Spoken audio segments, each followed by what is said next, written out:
Can you remember a time when you ruined the vibe of a session? The time you had a session like it's just one time. Bro, I want to start. I want to tell this story, but I it's one of the ones where I had to be careful about who's involved in this story. Change the names. Come on, let's hear it. So I was at the studio with one of my homies, who y'all probably all can assume y'all know who it is. We were in LA working on a session with a legendary producer, top, I'd say in anybody's top 20, guaranteed, but top 10, right? And super cool vibes in this super nice house.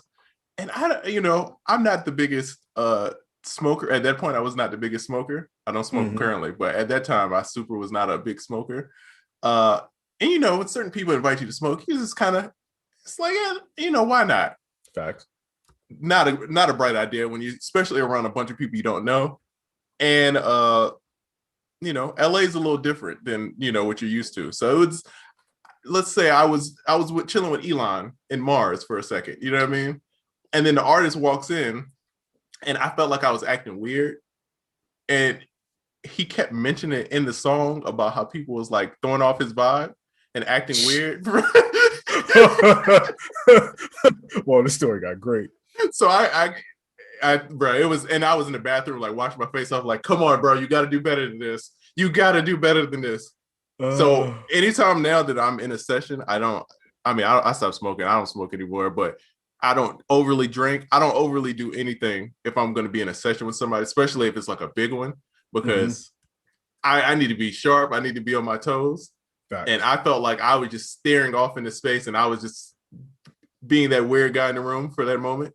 But it was also great, you know what I mean? And nobody else noticed this, bro. And I don't know if it's, how when you're in that stage, you might overthink it, but yeah. Paranoia. Yeah, but definitely it was some mentions in a verse about Chris was like, damn.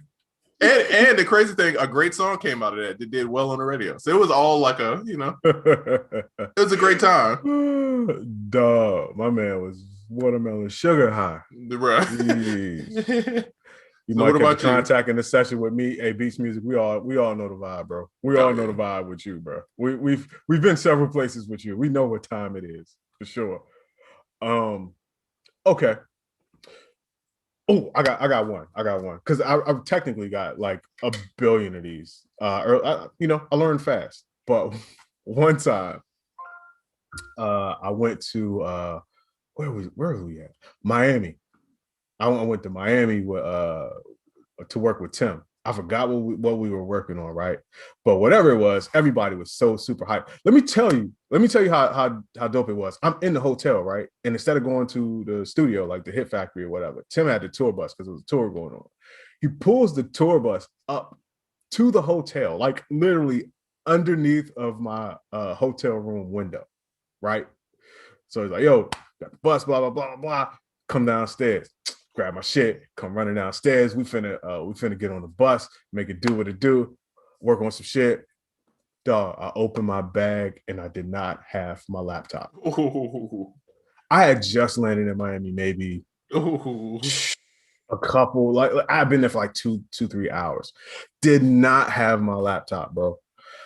I had to call home and get my wife to take a flight to Miami. So she could come to the airport. I just met her to grab my laptop and turn around and go back to the hotel. And she turned around, got on the flight, and went back to Atlanta. Bruh, you talk about ruining some shit. Oh God, ruin stuff still got done, but I was a intricate part of what was supposed to happen that night.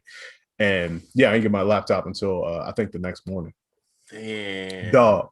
Horrible. Imagine somebody pulls a tour bus up literally under your window. All you gotta do is walk downstairs and do your job. I left the laptop in the bin, in the TSA bin when I was coming from Atlanta. So that's what happened. So it was, they had it at the Atlanta airport, but my wife had to get it, fly to Atlanta. Jeez. Shout out to your wife. Oh yeah, for sure. She's a G. That was G move.